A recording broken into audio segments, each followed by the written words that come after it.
Welcome to TOCHI Stories. Please don't forget to like, subscribe, and turn on post notification because it will mean the whole world to me. Now let's get right into the story. Brace yourself. The compound in Surulere, where the Nwosu family lived, was neither the grandest nor the poorest, but it was filled with a warmth only real families possessed. From the outside, it was just another fenced-in house with flaking paint, a clothesline that bowed under the weight of drying ankara, and children's laughter echoing through the cracked walls. But inside, it was a story of love, labor, and a peculiar duality. Identical twin girls born minutes apart, yet galaxies apart in heart. Cayamaka came first, crying with clenched fists and calm eyes. Chadinma arrived moments later, louder, flailing, and full of need. Their mother, Ngozi, always said they were her blessings. But even as babies, their natures told two different tales. Cayamaka was quiet, observant, content to sit and listen as her parents spoke. Chadinma? Always reaching for toys, for attention, for noise. Their father, Ifani, often joked that they were proof God had a sense of humor. Two identical faces, two drastically different souls. As they grew, the contrast between the twins became more defined. At school, Cayamaka was the teacher's helper, the one who arranged chalk, led prayers, and returned borrowed books. She earned praise with quiet consistency. Chadinma, on the other hand, knew how to make an entrance. Whether it was for her neatly pressed uniform or the way she could mimic a teacher's voice to make the class erupt in laughter, she had a flair for stealing the spotlight. But it wasn't just school. At home, when Mama asked them to help with chores, Cayamaka would start sweeping without question. Chadinma would sigh, pout, and find an excuse, either pretending to be ill or conveniently disappearing until the work was done. Yet she was the one who knew how to get favors. With her charm, her smile, and her uncanny ability to always say the right thing to the right person. Their relatives would often joke, "Chadinma go marry governor," while patting Cayamaka on the head like a dependable old bicycle. Those words, harmless as they seemed, left shadows, invisible resentments that would one day cast heavy storms. But the bitterness didn't begin with the praise Cayamaka received. It started with the absence of acknowledgement. Chadinma hated being compared. She hated the way people used Cayamaka as a measuring stick. "Look at how Cayamaka sits quietly. See how she always washes her socks. Chadinma, learn from your sister." Though both girls wore the same cornrows, same uniforms, same faces, it was Cayamaka's name that often lingered on the lips of neighbors and teachers alike. And with each praise her sister received, Chadinma would retreat deeper into silent competition. By their early teens, Cayamaka was reading novels from the church library, while Chadinma was applying lip gloss in front of mirrors. Their parents didn't see it as rivalry. They thought they were just different. But envy is a slow poison, and though it never declared itself in those early years, it began to shape Chadinma in subtle, dangerous ways. It whispered to her in private, "You deserve more, you are prettier. Why her and not you?" And little by little, those whispers began to echo louder than love. By the time they turned 16, the lines had become permanent. Cayamaka was excelling academically, often returning home with merit certificates and school prizes. She'd grown into a graceful, introverted teenager who barely wore makeup and preferred quiet spaces. Her best friends were books, church activities, and Mama Ngozi's kitchen. Chadinma, meanwhile, had learned to wield her beauty like a weapon. While Cayamaka buried herself in chemistry notes, Chadinma learned to contour her cheekbones and tilt her head to just the right angle in photos. Boys at school flocked to her, mesmerized by her smile and flirtatious eyes. But she didn't want just any boy. She wanted validation, attention, obsession. She needed to be chosen. Not just noticed, but chosen above her sister. And that choice never came. No matter how charming she acted, the boys who came to the house often found themselves drawn to Cayamaka's sincerity. Her kindness wasn't forced. Her laughter didn't scream for attention. And it burned Chadinma in places she couldn't explain. Then came Emeka, the storm in disguise. He was different from the local boys. Well-spoken, neatly dressed, and blessed with a calm confidence that made you listen when he spoke. He had returned from Abuja to stay with his aunt for the holidays and was volunteering with a local youth empowerment program. Chadinma saw him first and had already planned their courtship in her mind. She told her friends she would snatch him before the week was over. But fate, cruel, ironic fate, had other plans. During a community sanitation drive, Emeka had gotten into a brief discussion with Cayamaka about leadership and volunteering. That conversation turned into lunch, then long walks, then shared books and handwritten notes. Emeka was smitten by her depth. "You're like an old soul in a young woman's body," he told her one evening. And Cayamaka blushed like a girl hearing the word beautiful for the first time. Chadinma watched from the sidelines, her teeth clenched, her knuckles white. To the world, she smiled.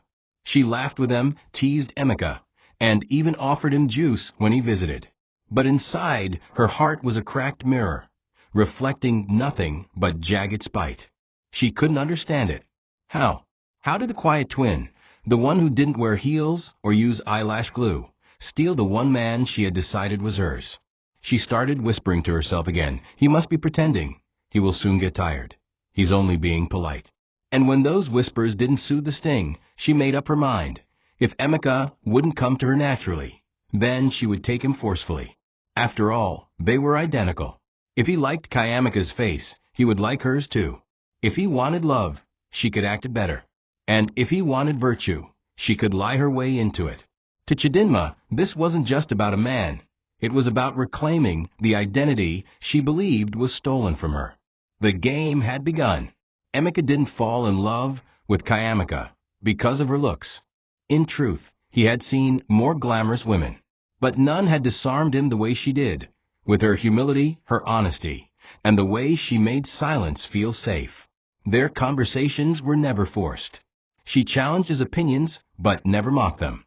She corrected him softly and praised him genuinely. It was the way she treated the children at the program, how she would kneel slightly to speak to them at eye level, how she laughed from her belly and cried during testimonies without shame. She was a woman of depth, raw, unfiltered, and noble. And for a man like Emeka, raised by strong women who never chased spotlight but shaped nations from behind, that was irresistible. So one Saturday evening, under the mango tree beside the local library, he asked her to be his girlfriend. And when she said yes, his heart danced. Cayamaka didn't tell her sister at first. She knew how easily Chadinma twisted joy into poison. But Lagos was small, and words traveled faster than whispers. Chadinma found out from one of her friends. At first, she pretended not to care. "A beg, that boy na local guy," she told them, her tone dismissive. "She can have him." But that night, she stood in front of the mirror, lips trembling, mascara smudged. She imagined what their wedding would look like, how the neighbors would say, "Cayamaka has found love again," and how they would nod in approval. Approval that should have been hers. The next day, she sat in their living room wearing a version of Cayamaka's favorite outfit, even styled her hair in the same twist bun. When Emeka visited, he looked confused for a second, but greeted her kindly. "You girls really are twins," he chuckled. Chadinma smiled, leaning closer than necessary. "But one of us is more fun," she said playfully, her voice low. Emeka gave a polite laugh, but his eyes had already turned back to Cayamaka. From that moment, Chadinma escalated. It started with subtle things, interrupting their conversations, sending Emeka messages pretending to be Cayamaka, even showing up at his workplace uninvited with gifts. When none of that worked, she began feeding her sister false narratives. "Emeka was with another girl yesterday. He said you're too boring. He only pities you." Cayamaka, trusting her sister despite the red flags, began doubting herself. Emeka noticed the change. The way her eyes dropped when he complimented her, the way she hesitated before holding his hand. And still, through all of it, he stayed. "I don't know what's happening, Maka," he said one night, "but whatever it is, we'll face it together." But little did he know, the battle wasn't with the world. It was within the same house, with a woman who wore the same face as the one he loved, but harbored a very different soul. The weeks that followed only strengthened Emeka and Cayamaka's bond, much to Chadinma's silent rage. Emeka had become a fixture in their family home, helping their father with small repairs around the house, offering to drop groceries with their mother after Sunday service, and assisting Cayamaka with community projects. He wasn't flashy, but he was thoughtful, the type of man who remembered birthdays, listened deeply when others spoke, and never raised his voice. Cayamaka felt safe with him. Their parents took notice and began preparing emotionally for the day their daughter would leave home. Papa Ifani liked Emeka's calm spirit, and Mama Ngozi adored the way he respected their family culture. Chadinma, however, began to suffocate in the presence of their happiness. She had mastered the art of performing sweetness, bringing snacks into the living room when Emeka visited, calling him in-law with exaggerated affection. But underneath, her soul was rotting with envy. Each time she saw Cayamaka laugh into Emeka's chest, she saw another piece of herself being left behind. The world wasn't meant to reward quiet girls. It was meant to celebrate boldness, like hers. So why did boldness always seem to lose to grace? Her plans slowly evolved. If Emeka admired Cayamaka for her character, then all she needed to do was mirror that. She began copying her sister more deliberately, from wearing her style of earrings to volunteering at the same youth center. She started using big grammar. She barely understood just a sound deeper. Once, she cornered Emeka by the church's outdoor tap while pretending to clean and told him, "Do you ever think, like, what the essence of selflessness is?" Emeka gave her a puzzled smile and nodded gently, but his discomfort was growing. Chadinma wasn't subtle anymore. He began noticing how often she stared at him, how her body language lingered when they passed each other, and how she once placed her hand on his shoulder and let it slide a second too long. He didn't mention it to Cayamaka because he didn't want to stir drama between sisters.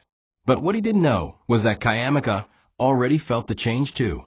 Though she tried to dismiss the uneasiness, she couldn't ignore the way her twin now questioned her every time she dressed up for Emeka. "That color is too dull," Chadinma would say. "Try something brighter. You don't want him to think you're boring." And slowly, that self-doubt crept in. What hurt the most was the growing emotional distance between the sisters. They had shared wounds, baths, stories, and secrets. But now they barely looked each other in the eye. Cayamaka missed the days they used to gossip in bed, giggling into the night, or braid each other's hair on Saturday mornings. That intimacy had been replaced by silence, awkward smiles, and subtle jabs. Emeka noticed it too. "Have you two fought?" he once asked gently. Cayamaka only shook her head and said, "It's just a phase." But deep down, she was afraid, not of losing Emeka, but of losing her sister entirely to something darker than she could name. She thought love would bring her family closer, but it seemed to be tearing it apart. Meanwhile, Chadinma's inner voice kept repeating, "You were meant to be chosen." And with that belief growing louder, she began preparing her heart, not for healing, but for war. Chadinma's obsession reached dangerous territory. What started as passive mimicry became active impersonation.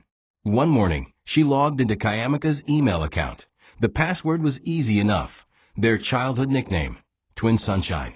She read through private exchanges between Cayamaka and Emeka, looking for weaknesses, things to use, or emotional triggers to exploit. When she found a message where Cayamaka shared her insecurity about not being modern or fashionable enough, she smirked. It was the opening she needed. That week, she created a fake WhatsApp account and began sending messages to Emeka, pretending to be a secret admirer. "You deserve someone with more fire," one message read. Another said, "Your girlfriend is sweet, but sweetness isn't passion." Emeka was disturbed but brushed it off. When he confided in Cayamaka, she was confused too, unaware that the enemy was wearing her face and sleeping 10 feet away. Chadinma also started posting pictures online in poses and outfits strikingly similar to Cayamaka's, tagging herself in places she knew Emeka visited, hoping to be mistaken for her. At first, it all seemed like a strange coincidence. But then, the illusion began to blur. She took it even further, showing up unannounced at Emeka's office with food, pretending she had come to surprise him on behalf of Cayamaka. His colleagues, unfamiliar with the sisters, smiled politely. Emeka was unsettled, but tried to be cordial. That evening, he called Cayamaka and asked if she had sent her sister. No, she replied, puzzled. Why would I? Emeka didn't push, but his trust began to tremble. Meanwhile, Chadinma was feeding Cayamaka quiet poison. I saw Emeka with one yellow girl, she said one night, brushing her hair. They were laughing like people in love. Cayamaka's hand froze mid-braid. Are you sure? She asked softly. I just advise you as your twin, Chadinma said with a shrug. That night, Cayamaka cried silently. Emeka's reassurances weren't sinking in anymore. She didn't confront him. Her love was still stronger than her doubt, but a seed had been planted. And that seed would soon sprout into suspicion, just the way Chadinma intended. The turning point came during Emeka's birthday dinner, which Cayamaka planned with help from her church group. Chadinma, uninvited but expected, arrived wearing the exact outfit Cayamaka had picked out for herself but changed last minute. The resemblance was so eerie that one of the guests mistook her for the bride-to-be. When Emeka saw her, his expression went blank. She walked up to him, touched his cheek lightly and whispered, "Happy birthday, darling." He pulled back instantly. "Thank you." "Chadinma," he said, making sure to say her name clearly. Cayamaka, standing nearby, saw the whole thing. That night, after the guests left, she confronted her sister. "Why are you doing this?" she asked, her voice trembling. "Doing what?" Chadinma responded innocently, pulling off her earrings. "Is it my fault we look alike?" Cayamaka wanted to scream, but instead, she wept. That was the night she realized her sister wasn't just playing games, she was playing war. And in war, there were no rules. A few weeks later, despite the tension, Emeka proposed. It was a quiet moment, just the two of them on a rooftop after a youth conference, as the sun dipped below the Lego skyline. "You're the most genuine person I know," he said as he knelt with the ring. "Not perfect, but honest. And I need that in my life." Cayamaka couldn't speak at first. Tears filled her eyes, from joy, from confusion, and from fear. Her hand trembled as she nodded, and Emeka slipped the simple gold band onto her finger. They embraced as the wind kissed their skin. But not far from the rooftop, hidden by shadows, Chadinma stood with clenched fists. She had followed them, a habit she now normalized. Seeing the proposal crushed her. It wasn't just that Emeka had chosen her sister. It was the fact that, despite all her efforts, all the lies, the charm, the schemes, she was still the second choice. Still invisible. She walked home with a mind spiraling toward destruction. "She doesn't deserve this," she muttered. "I'll show them all." The following day, Chadinma played her next card. She told Cayamaka she had something urgent to confess. With trembling hands, she held her phone to her chest and said, "I think Emeka has been texting someone else." Cayamaka's face drained of color. "What do you mean?" Chadinma showed her fake messages she had sent to herself from a dummy account and staged a recorded phone call using a friend pretending to be a jealous lover. "I didn't want to tell you, but I can't watch you get hurt," she said, eyes glistening with fake tears. Cayamaka, overwhelmed and broken, sat on the bed in silence. Her heart warred with her mind. She trusted Emeka, but the evidence, the voices, the growing gap, everything felt like it was cracking. She didn't confront Emeka immediately. Instead, she began withdrawing, avoiding his calls, canceling their outings, and saying she needed rest. Emeka, confused and hurt, reached out repeatedly but got no clear answers. "Did I do something wrong?" he asked once. "No," she said. "I just need time." Chadinma used the silence to her advantage. She began inserting herself more directly into Emeka's life, sending him scriptures in the morning, bringing meals to his office, even attending his mother's women's fellowship as the second daughter. Emeka tried to be polite, but felt increasingly suffocated. His instincts told him something was off. Meanwhile, Cayamaka was drowning in doubt. The love she felt was pure, but her trust had been slowly poisoned. At night, she clutched her pillow, wondering if she had missed warning signs. Wondering if her twin had been right all along. But deep in her spirit, something felt wrong. She couldn't name it yet, but it was growing, a quiet storm. And little did she know, it would soon reach its boiling point, literally. The silence in the house was no longer peaceful. It was poisonous. Cayamaka and Chadinma rarely exchanged words anymore, and when they did, they were laced with restraint, tension, or artificial sweetness. Their mother, Mom Ngozi, tried to bridge the widening gap but failed to understand its source. To her, it was just another phase. Twins fight sometimes, she would mutter, trying to dismiss the unease. But this was no ordinary sibling friction. It was a slow-burning war, one side fueled by betrayal, the other by obsession. One rainy afternoon, as thunder rumbled in the distance, Cayamaka sat alone in the living room, polishing the decorative vase Emeka had gifted her after the proposal. It was her favorite piece, delicate, hand-painted, with "To My Queen" etched beneath. She had placed it in the center of the dining table as a reminder of his love. As she cleaned it, lost in memory, Chadinma walked in and made a show of clearing the table. Without warning, her elbow accidentally knocked the vase. It shattered instantly. The crash startled the entire house. At first, Chadinma gasped and began apologizing in dramatic tones, but her eyes held no remorse. "I didn't see it," she said, crouching beside the broken pieces. "I swear, I was just trying to help." Cayamaka stared at her for a long moment, her hands trembling. She knew. Deep down, she knew it wasn't an accident. This was just another move in a long game of sabotage. "You've always hated the things that make me happy," she whispered under her breath. Chadinma straightened up, her smile gone. "What did you say?" she asked, a sharp edge in her tone. Cayamaka stood. "I said you've never wanted to see me happy. Not once." For a moment, their eyes locked, mirror images filled with two very different flames.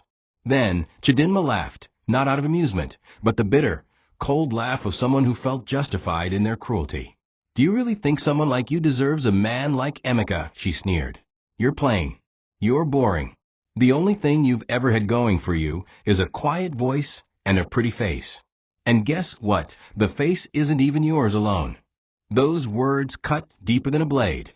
Cayamaka's eyes filled with tears, but she refused to let them fall. "He chose me, Chadinma. Not you," she said. "Not because of my looks or my voice, but because he saw me, the real me. And you'll never understand what it means to be truly loved for who you are, because you've spent your whole life pretending to be someone else." That struck a nerve. Chadinma lunged forward, her hand raised, but Mama Ngozi walked in at that exact moment, forcing her to halt mid-motion. She quickly turned it into a fake embrace. "We were just arguing about chores," she said. Their mother sighed and walked away, clearly exhausted by their growing animosity. That night, Cayamaka sat beside the broken vase, quietly gathering the pieces, while Chadinma watched her from the shadows. Her plan wasn't working fast enough. She needed something bigger, something that would end this once and for all. And, in her twisted mind, the idea was already forming. A week to the wedding. The house was filled with fabrics, food lists, wedding card deliveries, and constant phone calls. But under the surface, the air was suffocating. Cayamaka went about her preparations robotically, with dull eyes and a smile that barely reached her cheeks. Emeka noticed her absence, even when she stood beside him. "Are you sure everything is okay?" he asked during their final wedding consultation. She nodded, her hands folded tightly in her lap. He reached for them, but she gently pulled away. "I'm just tired," she said, and he accepted the lie, even though it stung. Chadinma, on the other hand, floated around the house like she was the bride, offering suggestions on decor, criticizing the dress choices, and making herself available to Emeka's mother. Everyone thought she was just being helpful. No one saw the venom she hid behind her eyes. That Sunday, she volunteered to cook lunch. "Let me make something special for everyone," she said sweetly.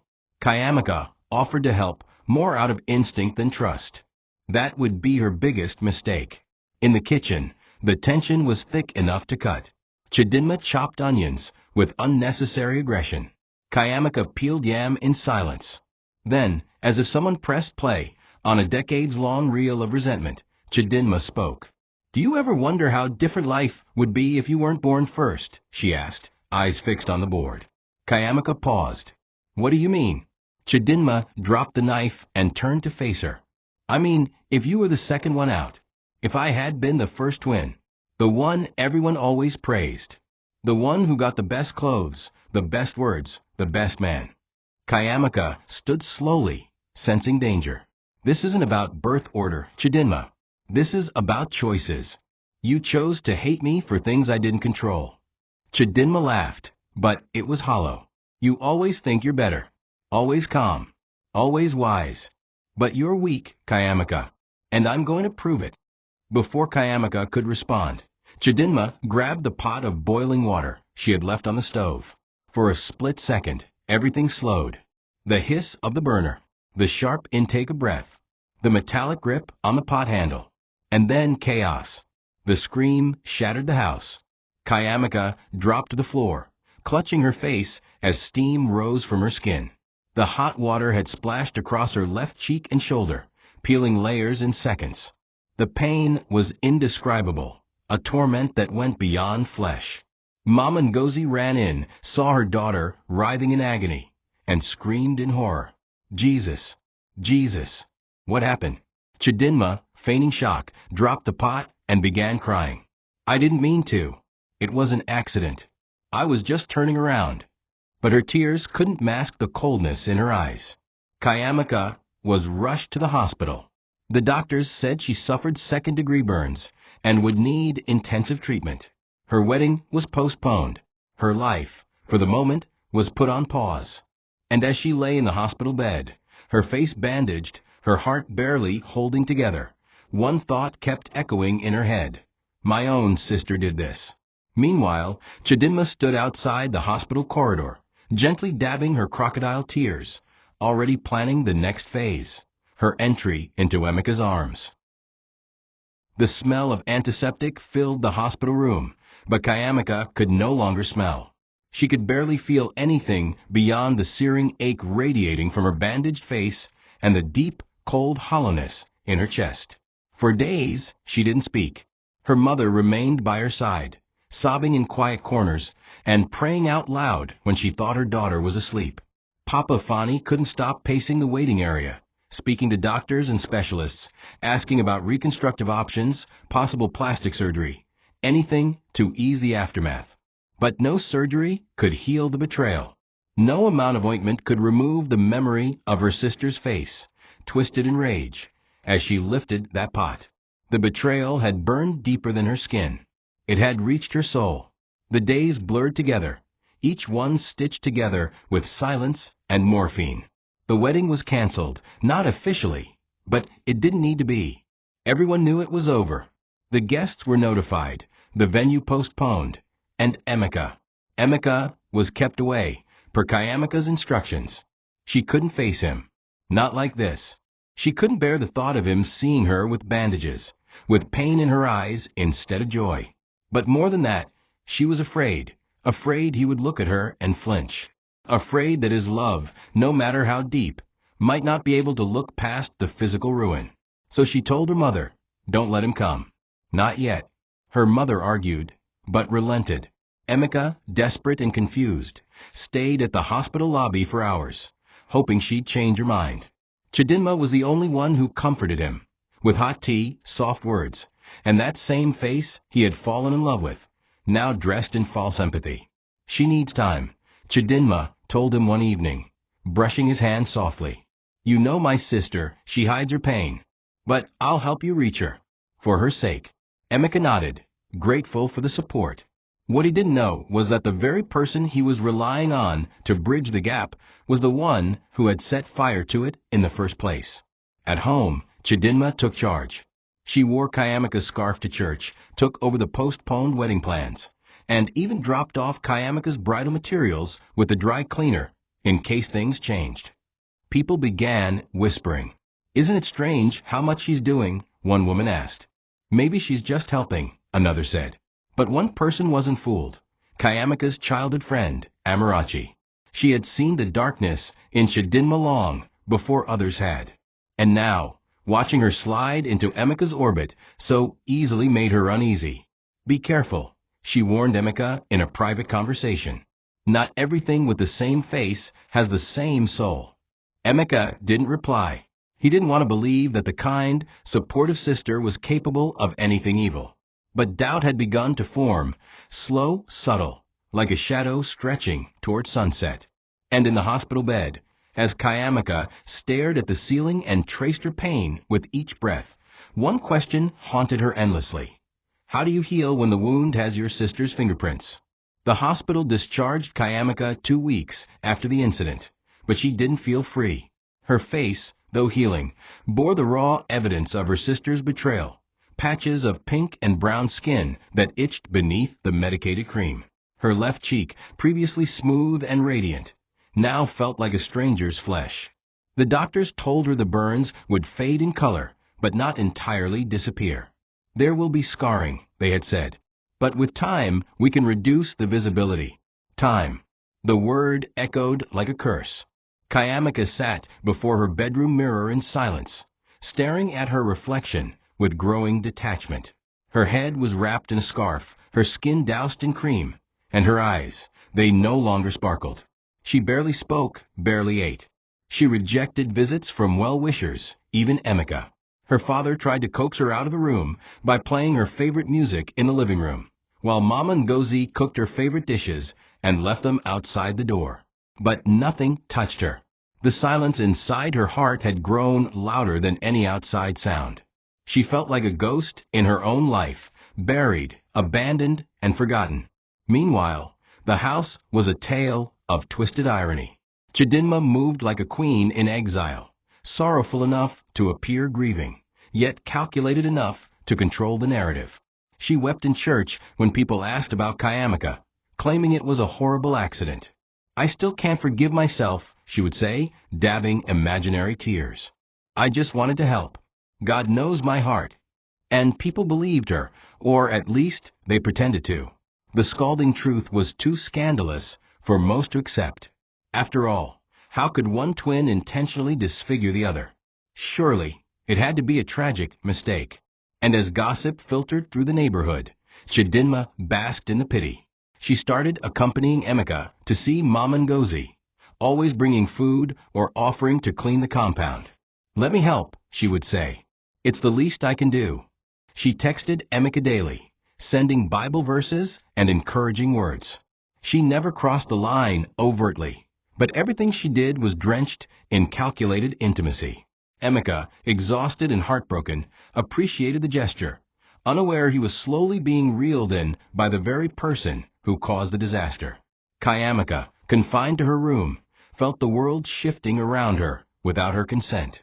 One evening, her childhood friend Amarachi snuck into the house and gently opened her door. Cayamaka didn't resist. She sat on the bed, wrapped in a blanket, her face turned away.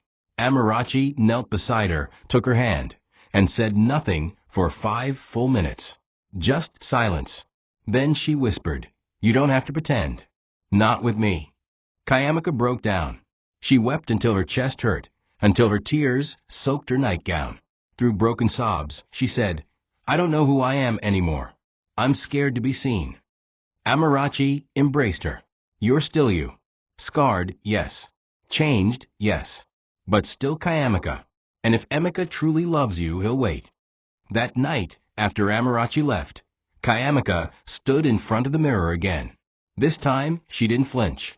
The face staring back was different, not just burned, but braver. She still wasn't ready to be seen. But somewhere deep in her spirit, the shadows had begun to shift. And in that subtle shift, a spark of power returned.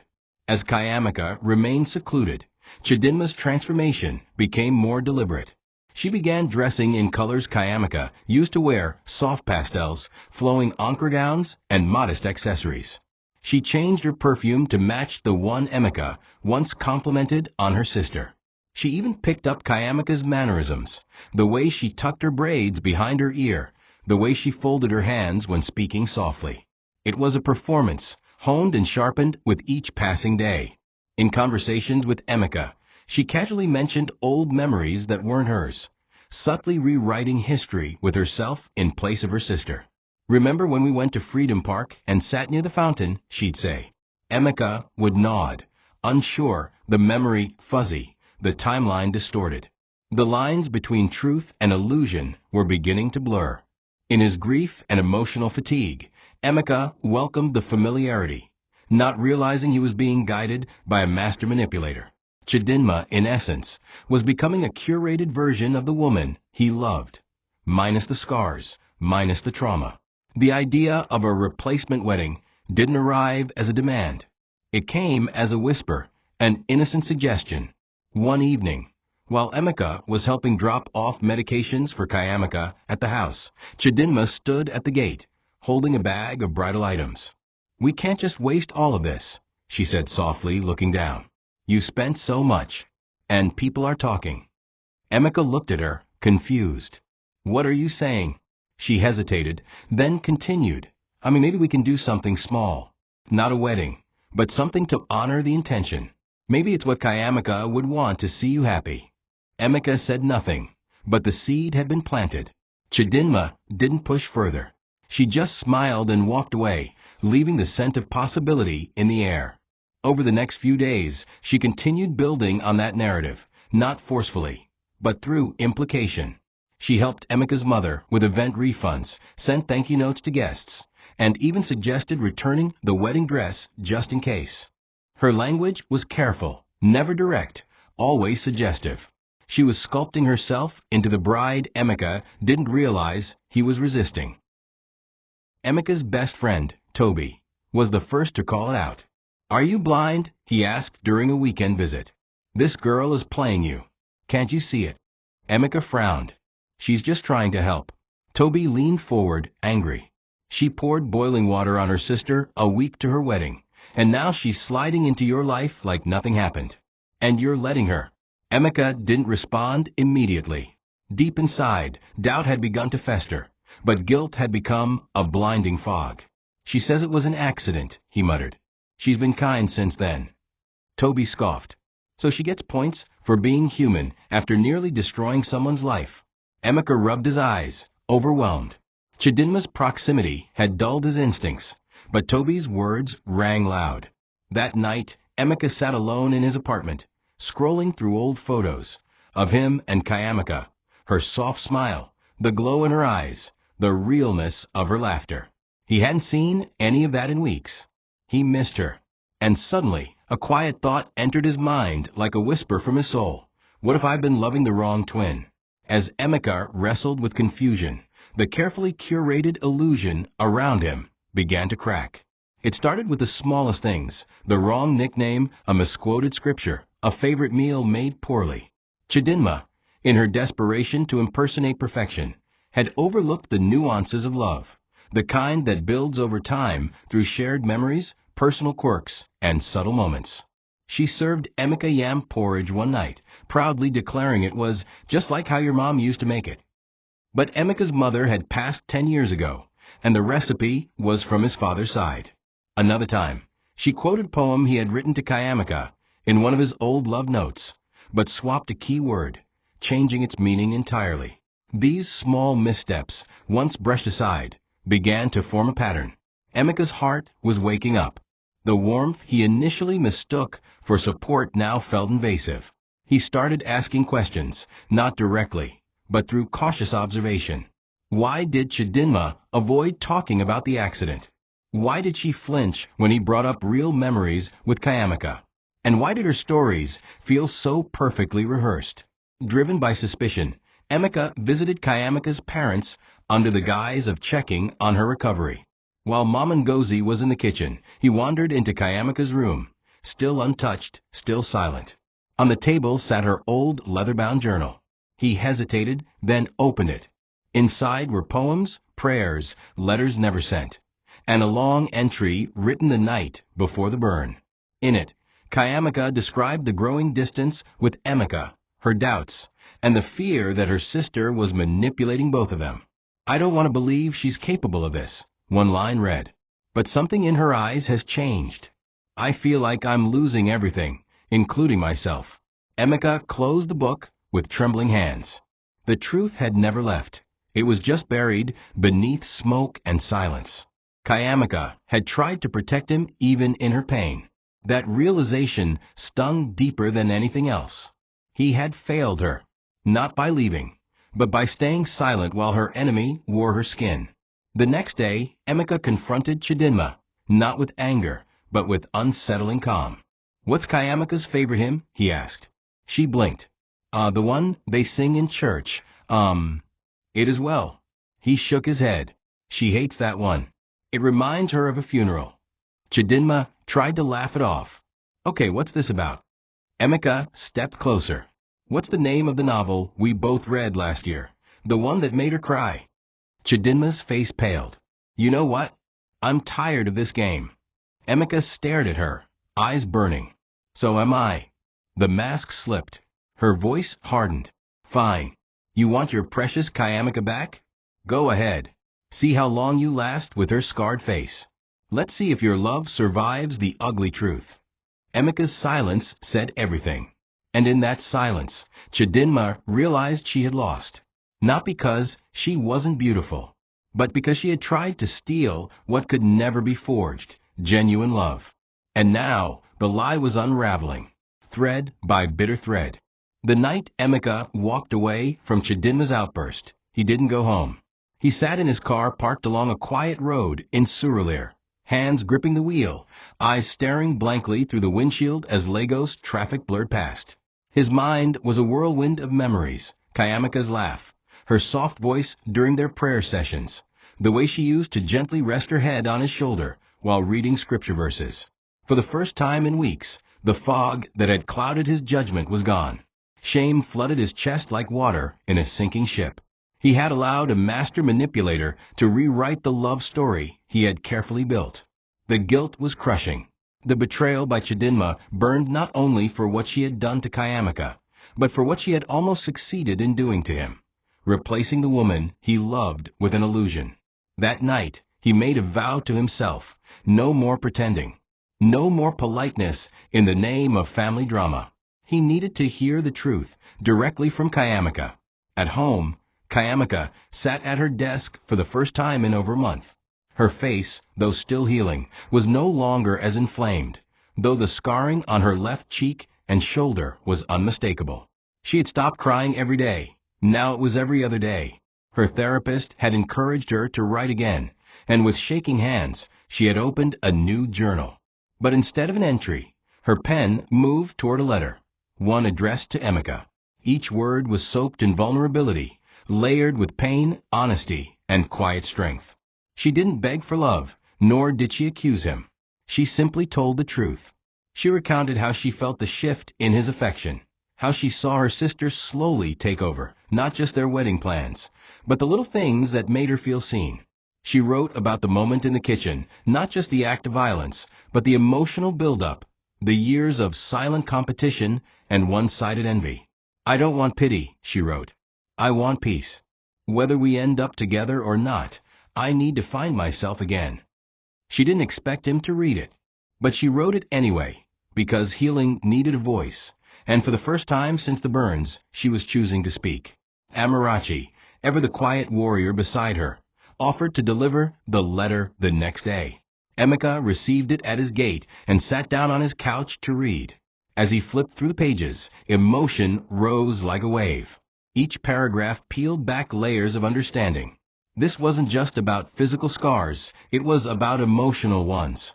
About trust abandonment, and the cruel realization that love, when unprotected, can be hijacked. He cried, not loud sobs, but quiet, gut-wrenching tears that soaked the edges of the pages. The letter didn't accuse him, but it exposed him. For not fighting sooner. For believing silence was neutrality. He had been complicit in her suffering by failing to speak up. And in that moment he knew the truth. He didn't just love Cayamaka. He owed her his full heart. Not in fragments. Not with apologies. But with action. That night he wrote a letter back, not as a plea, but as a declaration. And when he sealed the envelope, he knew a long journey had just begun. The letter reached Cayamaka's hands the next morning. She hesitated before opening it, unsure of what she hoped to find inside. Perhaps a simple, "I'm sorry" would have been enough. But Emeka had poured more than apology into his words. He poured a vow. In it, he confessed everything. The manipulation, the lies, the confusion, and most importantly, his failure to fight when it mattered most. "I let your sister replace you with a smile and a script," he wrote. "But my heart never stopped searching for you. I just lost the courage to admit it." He recounted moments when he felt something was wrong, but chose peace over confrontation. He acknowledged the depth of her wound and told her that he would understand if she never forgave him, but that he would never stop hoping she would. As she read the letter, a tear slipped down her scarred cheek and landed on the page. It wasn't a tear of pain, nor was it joy. It was release. For the first time, someone had seen her scars and didn't turn away. Emeka saw her, all of her, and still chose to write. Meanwhile, Chadinma spiraled. Her confrontation with Emeka had left her exposed. She had tried to pretend it never happened, calling him with faux innocence and sending him sweet texts like nothing had changed. But he didn't respond. He didn't return calls. He didn't visit. Her charm, once her greatest weapon, was failing. She began lashing out at their mother, snapping during conversations, slamming doors, blaming others. "They've all turned against me," she cried one night. "Even God." But her mother, who had tried so hard to believe in her innocence, finally reached her breaking point. "Chadinma," Mama Ngozi said softly, "when will you stop pretending? I was there the day you brought that hot water into the kitchen. You didn't turn quickly. You poured it. I saw your eyes." Chadinma froze. Her mask cracked. For a long minute, she said nothing. Then she stood and walked out, not with defiance, but with the hollow stride of someone who had lost the last person who mattered. The world she had tried to steal was slipping through her fingers. And this time, there was no one left to blame. Back in Cayamaka's room, a different kind of silence filled the air, not heavy like before, but peaceful. Her father entered quietly, placed a cup of warm tea beside her, and sat on the edge of her bed. "You don't have to talk," he said. "I just want to sit with you." She reached for his hand, and together they sat. No words, just presence. It reminded her that healing wasn't just about forgiveness or revenge. It was about reclaiming identity. Piece by piece, she was doing just that. The scars remained, but her spirit was stitching itself back together. And when she finally picked up her phone and texted Emeka, "I got your letter," he didn't respond with fanfare or emojis. Just 3 words that spoke volumes. "I'm still here." For the first time in weeks, she smiled, not because the pain was gone, but because love, real love, had survived the fire. Cayamaka's return to the world was quiet but powerful. She didn't announce it with dramatic posts or pity-inducing photos. Instead, she stepped out one sunny morning with Amarachi by her side, wrapped in a beautiful lilac ankara gown. Her head held high, her face uncovered. The scars on her left cheek were visible, pale and pink against her deep brown skin. People stared, some in shock, some in sympathy, but she kept walking. What they didn't expect was the glow in her eyes. She no longer walked like a victim. She walked like a survivor. Amarachi took her to a local women's group that offered therapy, empowerment workshops, and mentorship. At first, Cayamaka only listened. But one day, after a session on identity and trauma, she raised her hand and said, "Sometimes the pain we survive is the very proof that we are alive." The room went silent. Then came applause. Slowly, women began approaching her after meetings, asking questions, seeking strength. Her voice, once fragile and silent, became a beacon. She wasn't just healing. She was helping others heal too. Emeka continued to respect her space, visiting occasionally, never pressuring her, never asking for more than she was willing to give. He would bring her books, tea, or sit quietly on the porch while she braided her hair. The connection wasn't rushed, it was rebuilt, layer by layer. One afternoon, as they walked through a garden after a therapy outreach event, Emeka gently reached for her hand. She didn't pull away. Instead, she let their fingers intertwine. "You don't have to fix me," she said. "I don't want to be fixed," he replied. "I just want to walk beside you, at your pace." That moment didn't end in a kiss or dramatic declaration. It ended with a shared laugh and the quiet knowledge that something pure was growing again, not from untouched soil, but from ashes. And sometimes the most beautiful things bloom from fire. As news spread about Cayamaka's recovery and her work with the empowerment group, even those who had believed Chadinma's lies began to change their tune. People started asking questions. Some apologized. Others remained silent, ashamed. Chadinma, however, disappeared from public view. No one knew where she had gone. Some said she left town. Others claimed she had fallen into depression. Cayamaka didn't chase her or seek revenge. There was no need. Her healing was revenge enough. She had risen, not just despite her sister, but without her. She was no longer the soft-spoken girl, hidden in her twin's shadow. She was the woman who had survived betrayal, fire, and silence, and chose to stand tall anyway. A scarred queen.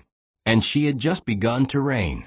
The whispers began as harmless curiosity, but they soon swelled into widespread murmurs across the community. The once praised Chadinma, the fine twin, the life of every party, the future senator's wife, was now the subject of hushed gossip and pointed stares.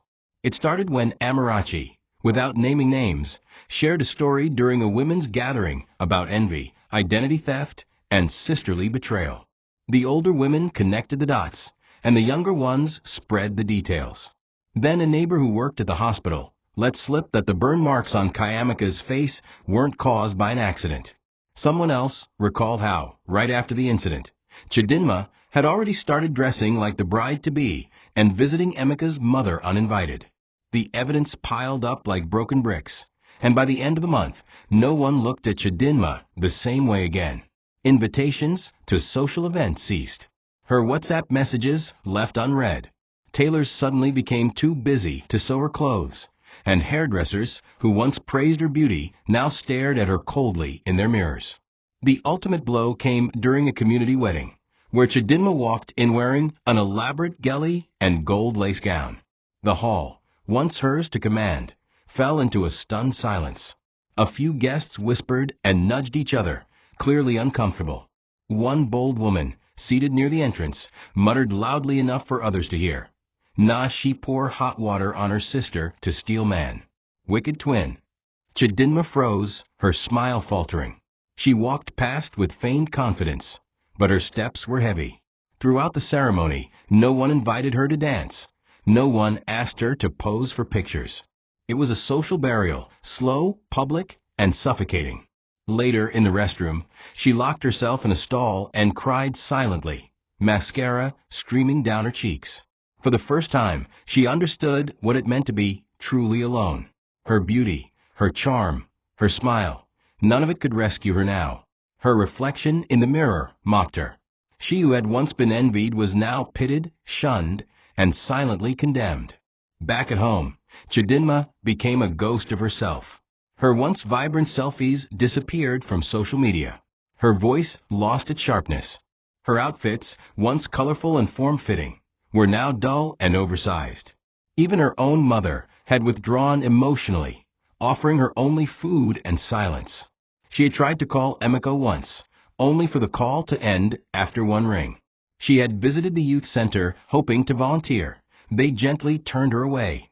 One night, she stood outside Cayamaka's window, watching her sister lead a workshop for young girls. The way they clung to her words, the way they laughed with her, and how she held her head up high despite her scars. It was unbearable. That should have been her. That life. That man. That applause. Chadinma leaned against the wall and sobbed into her palms. But no one came to comfort her. No one told her it would be okay. Because some mistakes don't get fixed with apologies. Some burns never fade. And the greatest tragedy of all was that she did it to herself. Cayamaka stood in front of a small mirror in the community center bathroom, adjusting her earrings. It was the first time in months she had agreed to meet Emika for lunch. Not a meeting, not a date, just lunch. She had specified that clearly, though her heart beat a little faster than usual as she checked her reflection. Her scars had faded slightly with treatment, but they were still visible. She no longer hid them, though. They were part of her story, part of her resurrection. When she arrived at the quiet restaurant Emika had chosen, he was already seated at a corner table, a bouquet of sunflowers resting beside his plate. He stood when he saw her and offered a smile that was gentle, unassuming. "Hi," he said. "Hi," she replied. There was a long pause before they sat down. No hugs. No awkward gestures. Just presence. The kind that spoke louder than rehearsed apologies. As they began to talk, the awkwardness faded slowly like morning mist. They spoke of everything: the outreach program, her work with women, his new business idea, and their shared love for reading. Not once did they bring up the past, and yet it was always there, a silent witness at their table. When their food arrived, Cayamaka hesitated before tasting the jollof rice. Emeka noticed and gently placed his spoon down. "You don't have to pretend with me," he said softly. "If you're uncomfortable, say so." She smiled, surprised by the statement. "I'm not pretending," she replied. "I'm just learning how to exist in spaces where I once felt invisible." He nodded. "Take your time." That simple permission, "take your time," hit her deeper than any love poem. She realized then that this version of Emeka was more attentive, more patient. He wasn't trying to rescue her or apologize endlessly. He was simply there, a steady presence. And for the first time, she allowed herself to look at him fully, not through the lens of betrayal or disappointment, but through the eyes of someone beginning again. They didn't touch hands. They didn't rush emotions. But when he asked if they could do this again, she didn't hesitate. "Yes," she said. But slowly. He smiled, understanding. There was no grand promise, no forced reconciliation, just an agreement to walk forward, not as victims of what happened, but as survivors of what they overcame. That evening, Cayamaka returned home to find a letter at her doorstep. It was from a young girl in the empowerment group who had written about how Cayamaka's story had saved her from taking her life. "You showed me that scars don't mean it's over," the letter read. "You showed me I can still be chosen." Cayamaka clutched the paper to her chest and cried, not from sadness, but from gratitude. Her pain had birthed purpose. Her silence had become a voice. And though she still bore the memory of betrayal, she no longer carried its weight. In a way, she had come full circle, back to love, back to herself, back to the strength that was buried beneath her skin all along. And as the sun set behind the rooftops of Surulere, she whispered a silent prayer. Not for revenge, not even for justice, just for peace. Peace that endures, peace that remains, peace that can't be stolen, not even by the one who once shared her face. It took another 3 months of slow conversations, shared community work, and long letters exchanged by hand before Emeka brought out another ring. This time, there were no rose petals, no candles, no family gathering with cameras. It was just the two of them, sitting at the park near the old library where they first met. The ring wasn't new. It was the same one he had used the first time, the gold now slightly worn from time and regret. "I never stopped wanting to marry you," he said, holding the ring between his fingers. "But I had to make sure I was choosing the real you, not because of guilt or habit, but because I still believe in us." Cayamaka looked at the ring for a long time, then at Emeka's face, older, softer, deeply changed. "I need to be sure too," she replied, her voice steady. "Not just that you want me, but that you see me fully, scarred, strong, no longer afraid to walk away if I'm not honored." Emeka nodded. "Then let's not rush it. Let's build something new, slowly, deliberately, this time together." She didn't say yes that day, but she didn't say no. And for both of them, that was enough. News of their renewed friendship and the hint of a possible engagement began to spread. This time, there were no overexcited aunties or eager tailors pressing for Asoebi orders. Cayamaka had changed, and so had the terms of her love. The wedding would not be a carnival of perfection. It would be a testimony of grace. She didn't want a white dress to erase her past. She wanted her scars to walk down the aisle with her. She began crafting a small ceremony plan, modest, intimate, and meaningful. The theme was becoming. No billboards, no luxury halls, no public drama. Just love in its truest form. Emeka, for his part, supported every decision. He helped design the program booklet, which featured a photo of Cayamaka smiling beside a quote she had once written. "What tried to break me, built me instead." And though guests tried to pry for drama, asking what happened to her sister, what the real story was, she always smiled and said, "That chapter is closed." She owed no one an explanation anymore. Her healing was not a spectacle. It was sacred. Meanwhile, Chadinma's name faded from the community's lips like a story no one wanted to remember. She had left town quietly, with no goodbye, no note. Rumors floated about her working as a receptionist in a small hotel in another state. Some said she tried to start a new life. Others believed she still lived in denial, telling strangers her scars were emotional, not self-inflicted. But for Cayamaka, the weight of her sister's betrayal no longer defined her days. On the morning of what was once meant to be her wedding day, she stood before her mirror, her gown a simple champagne-colored lace, her face uncovered, her scars radiant. She whispered to her reflection, "You made it." And as she stepped into the future, she didn't do so as a victim of a jealous twin, but as a woman who survived envy, fire, and heartbreak, and still chose to love again.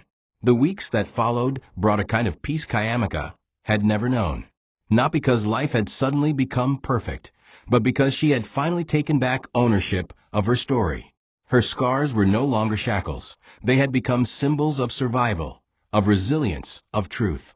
In her quiet moments, she still had flashbacks, the hiss of the boiling water, the betrayal in Chadinma's eyes, the burning pain, but they no longer held her hostage. She had taken those memories and transformed them into stepping stones. Her outreach work had grown, with women traveling from neighboring communities just to hear her speak. They didn't come for beauty or pity, they came for hope. And she gave it freely. Her voice now carried a weight far heavier than elegance. It carried authenticity. People listened because she had suffered, and yet she stood, not with arrogance, but with grace. Emeka remained a steady, intentional part of her new life. He didn't push or pressure. He simply showed up, day after day, in quiet ways that mattered. When she hosted a mentorship program, he handled logistics. When she had a bad skin reaction to a new ointment, he brought aloe leaves at dawn. He never treated her like she was broken. He never made her trauma the center of their bond. He treated her like a woman, complex, growing, powerful. And slowly, she allowed herself to trust again. One evening, after a community seminar, as they walked side by side under the mellow orange of a Lagos sunset, he paused and turned to her. "I know I already asked once," he said, his voice steady, "and I know I asked again without expecting an answer. But today I want to ask you not because I need your forgiveness, but because I want to spend every day making sure you never forget your worth." He knelt, holding up the same ring, now cleaned, polished, and glowing. "Cayamaka Obianuju Nwosu, will you marry me?" This time, there was no hesitation, no fear. She whispered one word, "Yes." And the entire street seemed to exhale with her. The days that followed were filled with quiet celebration. There were no fireworks, no grand photo shoots, no exaggerated planning. Just love, steady, real, and built on ashes that had refused to stay dead. Their wedding date was set privately. It was not picked for symbolic meaning or social convenience. It was chosen because it was simply time. Time to move forward. Time to choose joy. Time to crown a journey that had nearly ended before it began. Her family wept tears of joy when she told them.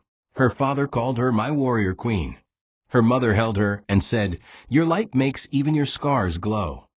Amarachi danced through the house, singing her favorite gospel chorus. But above all, Cayamaka herself, now fully in bloom, stood before her journal and wrote one final line beneath the last letter from Emeka. "This is not the ending of the pain, it's the beginning of something stronger." The wedding day dawned not with loud music or makeup artists storming the compound, but with soft harmonies from the old cassette player her father still kept. The air was clear. The sun glowed gently, as though nature itself had been invited. Cayamaka stood before her mirror, not to obsess over appearance, but to honor how far she'd come. Her dress was a blend of elegance and modesty, cream lace over satin, designed by a local seamstress she mentored. Her face bore minimal makeup, just enough to accentuate the beauty that no longer relied on flawlessness. Her scars were not covered. In fact, they framed her like armor. As she stood, Mama Ngozi entered quietly, carrying a string of white beads. "You are the most beautiful bride I've ever seen," her mother whispered. Cayamaka turned, tears in her eyes. "Even with the scars?" she asked. Her mother smiled. "Especially with them." The two women embraced, a circle of pain and healing now complete. Outside, guests began to arrive, not to witness glamour, but to witness testimony. At the altar stood Emeka, in a finely tailored igbada of ivory and silver. His eyes never once wandered. The moment Cayamaka entered, silence fell. Her steps were slow, deliberate, powerful. A murmur ran through the crowd, not of mockery, but reverence. Even those who once whispered behind her back now watched in awe. She was walking not just as a bride, but as a woman who had overcome betrayal, disfigurement, and rejection. She walked in the presence of enemies, yes, because even some relatives who supported Chadinma had come. But she walked anyway, because the pain no longer owned her. Amarachi stood proudly as her maid of honor, wiping tears as Cayamaka reached the altar. Emeka extended his hand, and she took it with no trembling. The vows were simple but sacred. "I promise to never ask you to hide your scars," he said. "I promise to love the woman who rose from fire, and to walk beside her even when the world forgets her journey." When it was Cayamaka's turn, she smiled. "And I promise to never pretend to be perfect again. I promise to let love see all of me, not just the healed parts." After the ceremony, as the crowd gathered around them, a journalist from a small women's magazine approached. "You could inspire millions," she said. "Do you have a quote for young women watching?" Cayamaka looked at Emeka, then at the sky. Then she turned to the camera and said, "Don't let anyone tell you that your scars disqualify you from love, from purpose, or from joy. The person who truly sees you will never ask you to shrink." The picture of her speaking, with her scar visible and a smile radiating strength, went viral in the weeks that followed. She was called the Bride of Bravery by local media. But titles didn't matter to her. That night, as she lay beside her husband, Emeka whispered, "You know, I've never seen anyone fight for their own soul like you did." She smiled in the dark.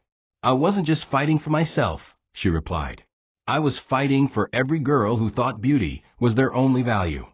And as sleep gently took her, the last tear she shed wasn't from pain, fear, or grief. It was from gratitude. The kind that only comes when you survive a fire and come out with your crown still intact.